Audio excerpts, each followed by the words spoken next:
The Nature of Predators, Part 32, by Space Paladin 15.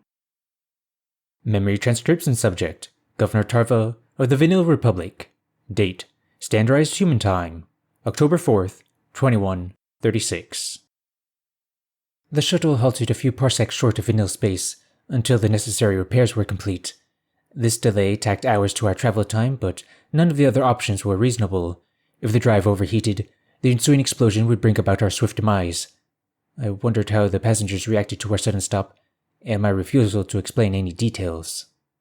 Charleston hadn't taken any convincing to come to our aid. Even after he processed the murky truth, he was pacing back and forth now, pink tongue lolling out of his mouth. With his quadrupedal stature, the Cerulean barely surpassed the human's knee. Noah was biting his lip, and I assumed the predator was holding back a reaction to the adorable scientist. Now was not the time to divulge that wrinkle to our new friend, especially when that furry guy was the potential ally we were most optimistic about. I sorted through the shape-conforming vac suits, picking out one designed for small quadrupeds. Strong magnets fixed a standardized toolbox to one sleeve. Serving on a few science vessels prepared Charleston for basic repairs. Thanks again for helping us. Do you think this is something you can handle? I asked. I'll do my best, Tarva. The Cerulean wiggled into the suit, baring his teeth in discomfort. The fabric must feel restricting in all the wrong places.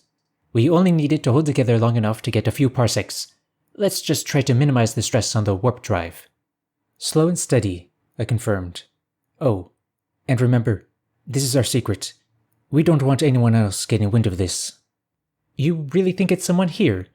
Why would they damage a ship they're on with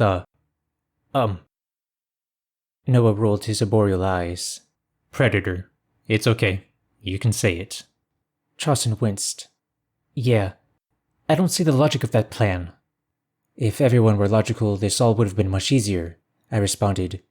It's just a possibility for now. Honestly, it's more likely that it's someone outside this group.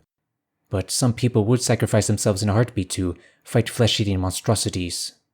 I can feel the love, the human growled. You'd be better off to seek respect rather than love. Charleston struggled with his headgear, fumbling with the clip. Love can be quite the fleeting emotion, you know. The quadruped flicked his ears with annoyance, and Noah helped him click the helmet into place. Those opposable thumbs were more useful than most species' toes and claws. I was impressed by how fast the Terran picked up on alien nonverbal cues, given how little he had actually been told. The Cerulean gave the tether on his chest a final tug, ensuring it was fastened. He shimmied into the crawl space, and there was a click as the emergency airlock unsealed. Left alone with me, Noah's composition dissolved. A smile tugged at his lips, and he allowed a fawning look into his gaze. Seeing Charleston dressed up in a spacesuit with those little teddy bear ears. Tarva, my heart feels real fuzzy. Amusement flared within my sternum. No clue what a teddy bear is. I guess vanilla aren't cute to you anymore if we've been replaced so easily. Don't go getting all jealous on me now. Am I not allowed to think the entire galaxy is cute? You think the orcs are cute? Damn you! You know that wasn't what I meant. You said the entire. I know what I said. And honestly, maybe baby orcs are cute. We think pretty much any youngling is cute, even the mean or ugly ones. You've got to be shitting me. You're really doubling down on that. I am. What are you going to do about it? A chuckle trilled from my chest, picturing the predator cooing at baby reptilians. That would be stretching their nurturing instincts a little too far for my liking. Humans' fierce protectiveness of their offspring was something I noticed in their earliest transmissions. It would be interesting to meet a little primate. Despite their eyes, their innocence and enthusiasm looked endearing. It's wonderful that Noah and I's friendship is so easygoing, and that we can mess around now. He would have apologized for the implication before his trip, instead of recognizing that I was kidding. I gave the human a playful headbutt. I'm going to make us focus on potential culprits. We need to go over the list of species on board pronto. With any luck, we can clear most of them. Maybe all of them. Fine. Noah's grin dissolved, and the teasing edge leapt from his intonation. Let's start with Mazik. Even as a reluctant ally, I doubt he'll ever like me. It was tough to reconcile President Koopa's ridicule during Noah's speech with the potential of friendship. The human had attempted to brush any past incidents off, fielding his critical questions on our voyage with aplomb. At least the Mazik was touching on genuine topics, and listening to the given responses. Still, mistrust flowed from Kupo at every turn. He stated himself that his vote stemmed from the Federation's desperation against the Arkstar alone. There was little more dangerous than a man with nothing left to lose. Not to mention that Noah's first thought was that the President was only partaking in this foray to stir up trouble. The Mazics would be my prime suspect, if it weren't for the fact that their figurehead was present in the flesh. Surely a planetary leader was sent as stand-in to carry out devious plans. Why would he cause disruption to his planet's governance, other than a show of good faith? Kupo came himself, I replied. It would be like me going on a suicide mission. I wouldn't be the first candidate the Vanil proposed. Leadership is important, I suppose, but that isn't a full exoneration. Alright. What about the Nevox? You're just picking the ones you don't like first. So what if I am? The Nevok representative put on quite the performance for the Predator, perhaps with the belief that playing up her derision would impress him. Tassa's haughtiness had the opposite effect, though. Her ability to quarrel with Noah suggested either she was brave, or the heated dislike was mutual. Predetermined hate was a fine motive to ensure human diplomacy failed. However, the Nevok government had more to gain from trade than most other species. The Terrans would be creating more ships than anyone in their rush to fortify their fleet.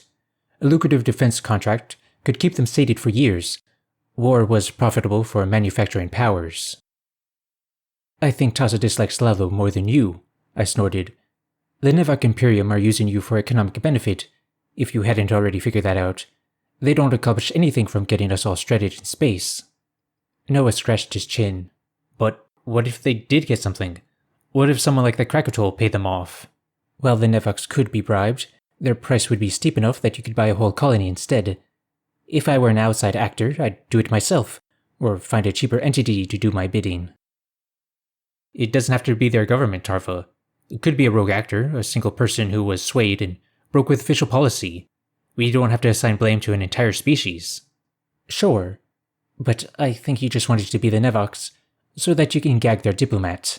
That is a baseless accusation. Right. I'm gonna move on. That just leaves the Civ Kit and the Yotul. It would be simpler to make a determination about Axley if we had gotten more than a sentence out of her this whole trip. She displayed more skittishness than the rest of us combined. What if that extreme terror stemmed from concerns of the Predator catching her treachery? That, or her pre-existing fear had driven her to act against humanity. However, her open cowardice didn't mesh with the profile of a martyr or fanatic.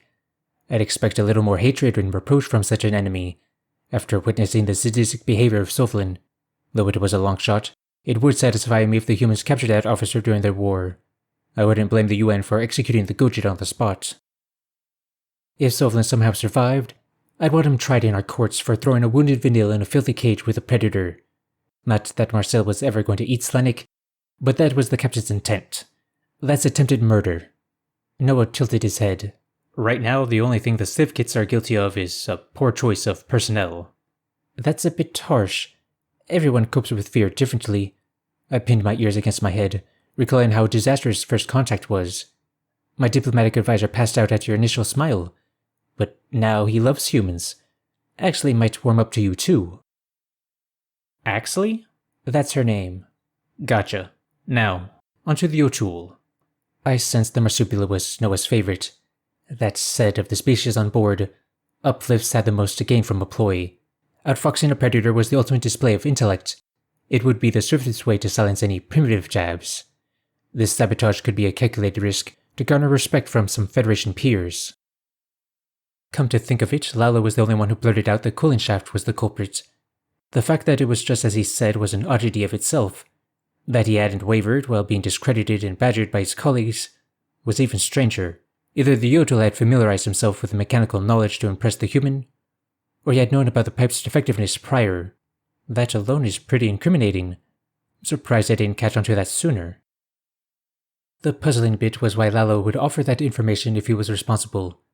Someone who was setting up a drive explosion shouldn't want that problem rectified before it paid dividends. The Uplift might have known that a diagnostic would reveal the issue and decided to cut his losses. It could always move on to Plan B. My tail drooped between my legs. How did the Yotul know what the issue was immediately? Well, just because he's an Uplift doesn't mean he's an idiot. I didn't say that, Noah. Every other passenger, including myself and you, had no idea. We've been around ships our whole adult lives. It could be a lucky guess. Maybe Lalo's studying to be a mechanic. We haven't talked about our personal aspirations. Even then, there wasn't a trace of doubt. He stated it as fact, not preceded by an "I think" clause. It was like he knew he was right. The Predator was quiet, and I sensed him replaying the exact words in his head. Noah's disappointment was obvious. Protecting the Yotul was the most passion I'd seen from the ambassador since his desperate plea on the Federation floor. Humanity would love to take a fledgling species under their wing and explore the galaxy together. My friend cursed and slammed his fist into a wall. The human bent over at once, clutching that hand to his stomach. His binocular eyes were narrowed to slits, while his teeth were on full display. His uncontrolled breathing was animalistic, punctuated by furious grunts. Was the Terran still in control during this fit of predatory rage? My instincts shadowed my consciousness for the first time in a while. I'd never seen sweet Noah like this. It took all of my willpower to step forward and place a shaky paw on his arm. "You're hurting yourself more than the wall," I squeaked. "It doesn't feel pain." "I know that." His lips twitched as he nursed his injured hand. "But fuck! I don't want it to be Laulo. The Yotul were a newer species who don't have historic prejudices against us." "We don't know it's him. Let's not overreact." "But you were right. It doesn't make sense how he knew, with such confidence from that one sound. Why is the whole galaxy so unfair? Everyone's so fucking hateful." Silence was my answer, as much as I wanted to offer soothing words. I didn't know how to handle an angry human, or at what point they presented a threat to those around them. It was possible that my intended response would exacerbate the problem. Trusting Noah to calm down on his own might be best. I took a deep breath and turned my back to the furious human. It felt wrong to leave myself unguarded, at least while he was in attack mode. Forcing my eyes open, I searched through a mini-fridge. There was no ice, but hopefully a cold water pouch would suffice. The burning in my chest eased once I stood upright, and the Predator was back in my vision. My claws wrapped around Noah's wrists, gluing me into his racing pulse. The ambassador allowed me to move the aching hand, and it slackened in my grip. I gently pressed the water container to his knuckles. At least that would ease any physical pain. "Thanks, Tarva.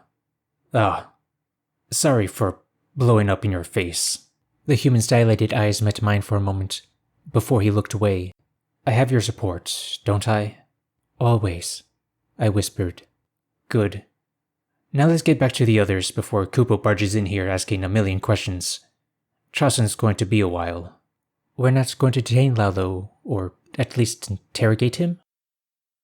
"If I tie up the Yotul now, how are the others going to react? My explanation won't matter. This needs to be handled quietly. It's better to act somewhere that we're in complete control." "Fair point. I can pull him off to the side when we land on Vanille Prime." The Predator offered his uninjured hand and I accepted it with an eye roll. Mischief played in his brown irises as his fingers intertwined with my claws. One nail tickled the fur right under my paw pad, which caused me to yank my limb back. A hint of a smirk tugged at his face, as the affectionate moment of solidarity was ruined. I pointed toward the control room exit. "Start walking, or I'm going to start calling you Predator Noah too." His eyebrows shot up. "You wouldn't." "Oh, I would. Right in front of your dear friend Tassa. Test me." Fine, I'm going now." Noah's strides were poised and confident, a far cry from the raven beast I saw minutes ago. I followed him into the cabin, and our return caused the guests to break off their discussions. Actually, had been speaking with Kupo, but she skittered away at the human's return.